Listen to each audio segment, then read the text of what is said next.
They built an empire together, brick by brick, hand in hand. But when success came knocking, so did betrayal. He replaced her with his mistress, thinking he had won. What he didn't know was that she wasn't broken. She was planning, and what came next would turn his perfect life into ashes. This isn't just a story of revenge, it's a warning. Because some betrayals don't end with heartbreak, they end with destruction.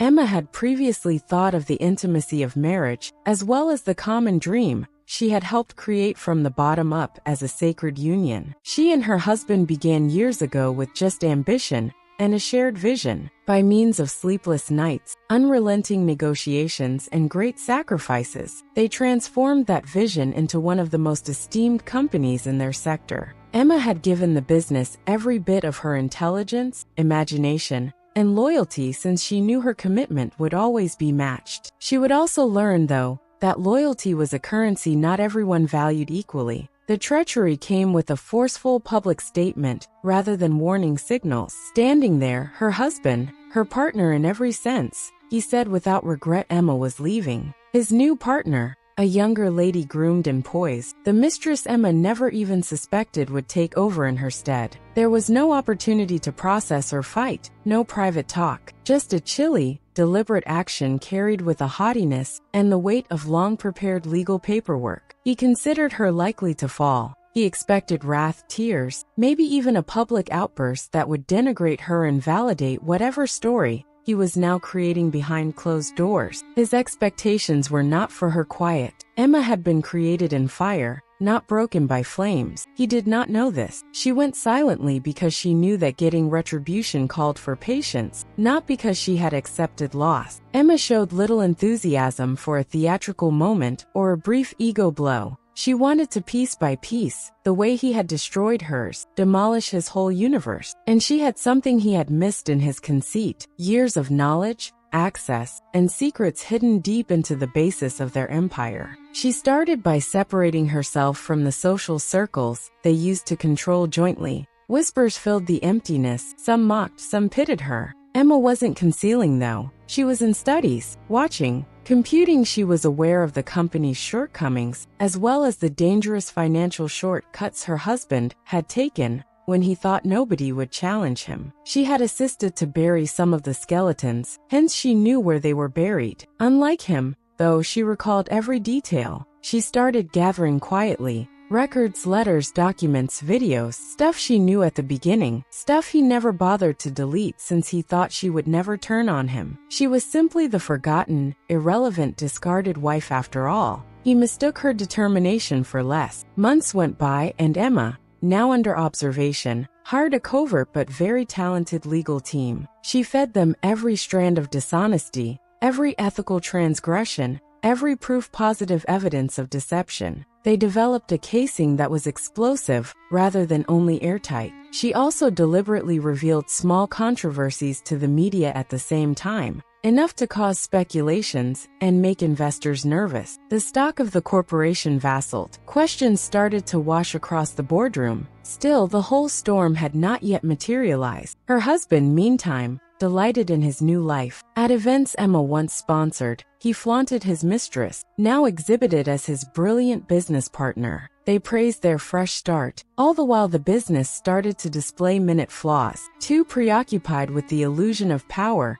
to see it slinking from his hands, he missed. Emma then started. It started with a federal probe started by the evidence she had sent in under anonymity. Days after the company's financial records were subpoenaed, leaders were asked questions. Claims of fraud, insider trading, and embezzlement emerged. Investors got out, demand responses from shareholders. Emma silently watched through it all. She still had to finish, though. The last blow came when an online confidential report, one only a founder could have known existed, appeared. It went into great length on how the business had deliberately concealed a significant environmental infringement in order to preserve a valuable alliance. The reaction was quick and forceful. Outfits, legal actions, sponsors cutting relations, and the face of all, her husband, was left flailing to bring the anarchy under control. Within a few weeks, all he had taken from Emma went to ash in his hands. Once hidden behind a fortress of legal maneuvers, his personal finances were brought into public view.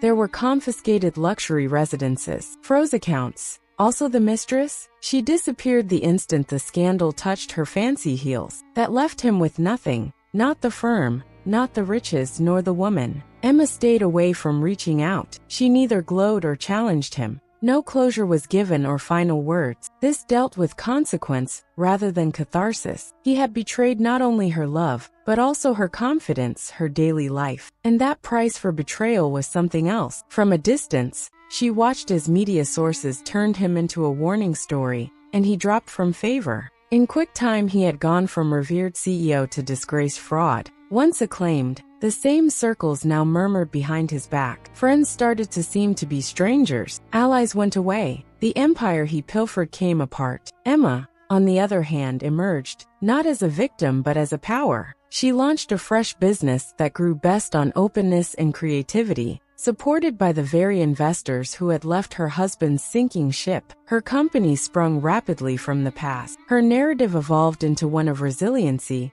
of quiet strength, of retribution executed precisely and patiently. Nobody brave enough crossed her once again. Emma finally went beyond the betrayal, not only survived it, she knew something her husband never knew. Real power is neither loud or flashy. It comes from neither titles nor money. It comes from understanding who you are when all else is taken away, and from having the will to rebuild, not from resentment but from intent. He had aimed to wipe her out. She made sure her name never vanished from the planet. Though time passed, Emma's vengeance still echoed in the hallways of power. The fall of her ex-husband became a case study taught in business schools, examined by reporters, whispered about in boardrooms. Once connected with creativity and leadership, his name now indelibly marked the annals of dishonor. Emma, meanwhile, stayed tormented by a fact she hadn't yet faced. Even the most pristine retribution leaves blood on your hands. The world moved on. Her new business grew quicker than anyone had projected. Investors looked to her with faith. Customers held her in great esteem.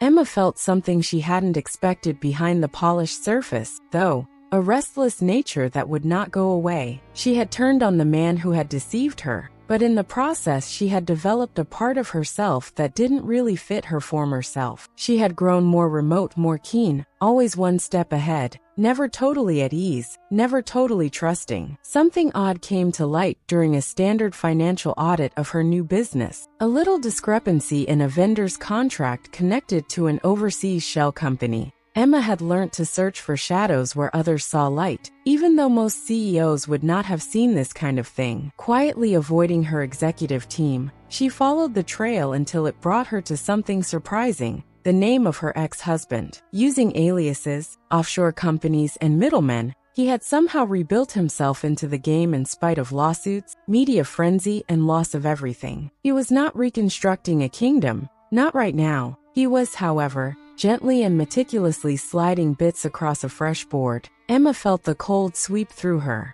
He remained unfinished. Worse, he had slipped back into her world once more under cover of proxies. Her first impulse was to cut all contacts and wipe his participation. Still, that would only slow down the unavoidable. He had nothing left to lose, really. And men like that were risky. This went beyond simple treachery these days. It has to do with survival. Emma changed her perspective to one she knew all too well, the one she had embraced when his first betrayed her. Instead of withdrawing, she recruited digital forensic specialists, pulled strings behind the scenes, followed every dollar, every signature, every whisper linking him to her world. Her worries were validated when she discovered he was undermining her from within using what remained of his contacts. His false information had caused delays in a multimillion-dollar project by feeding a major partner. He had paid a compliance officer to let out confidential information. Worst of all, he had started reconstructing his public image by means of little projects, marketing them as ethical startups, and leveraging stolen frameworks, hers. Emma came to see this had nothing to do with retribution. There was war involved, one he had rekindled. And right here,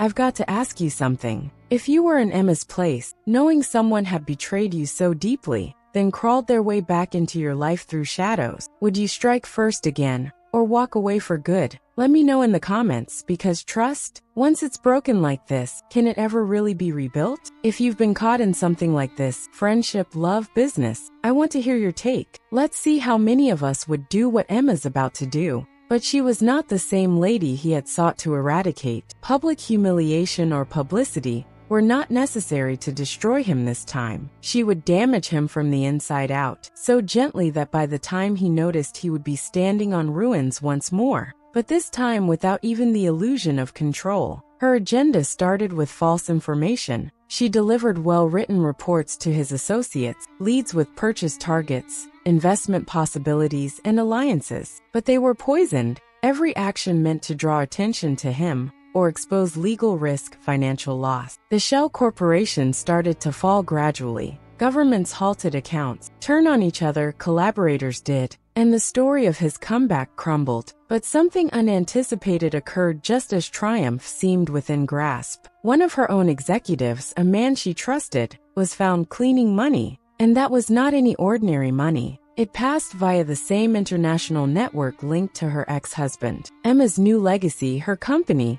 was now under fire internationally. She had the burn of vulnerability for the first time since her war started. Words like fraud, corruption, and cover-up flickered across headlines as her name pulled into stories mirroring those from her prior life. Journalists wondered on whether she had ever really severed relations with her ex-husband. Whispers surfaced suggesting perhaps she had been involved in the plans all along. Once her great advantage, trust started to fade. She resisted with openness and truth, published materials, sacked the official, participated in every study. Once done though, harm does not disappear, it stays. And the media, always ravenous for a fall from grace, presented her as a woman driven by vengeance, unable to flee the shadow of the man who had deceived her. Perhaps deep down there was some truth to that. One night Emma gazed at her reflection, older, sharper, more forceful than ever. But she wondered who she had become. Was she still the woman who once thought of creating something from love? Alternatively, had she turned into something colder, created not by ambition,